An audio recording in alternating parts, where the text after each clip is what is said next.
60 জন দিয়ে 31 জনের মেজরিটি দিয়ে আপনি বাতিল করে দিবেন, সেটা কি 2/3 মেজরিটি যারা পেয়েছেন তারা কি এটা মেনে নেবেন? এই যে আজকে সবচেয়ে বেশি আলোচনায় যে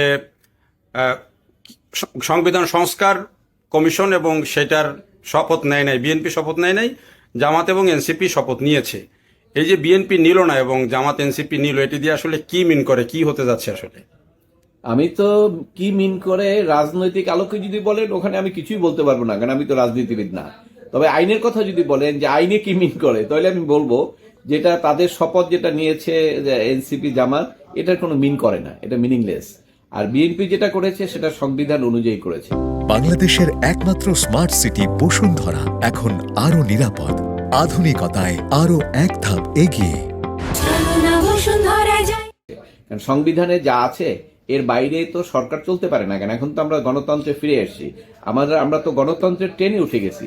এখন কি আর আপনি উল্টাপাল্টা ওই আগের মতো মব করলেন, এই এর পদত্যাগ করা হইতে হবে, এটা করবো, এগুলো তো আর চলবে না। কেন, আমরা তো গণতান্ত্রিক সিস্টেমে চলে আসছি। 2/3 মেজরিটি বিএনপি কে সাপোর্ট দিয়েছে। বিএনপি যে সমস্ত জিনিস তাদের ম্যানিফেস্টোর মধ্যে বলেছে সেগুলোর ব্যাপারে জনগণ পক্ষে রায় দিয়েছে।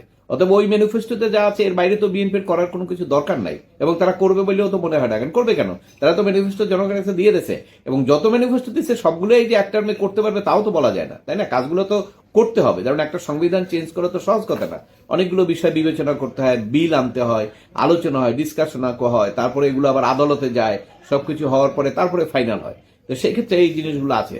তবে যেখানে যে সমস্যাটা হলো সেটা হলো বিএনপির বিরুদ্ধে যারা আছেন, যদিও তারা সবাই একই ছিলেন 5ই আগস্টে, শুধু এখন নির্বাচনে ক্ষমতার কারণে তারা আলাদা হয়ে গেছেন।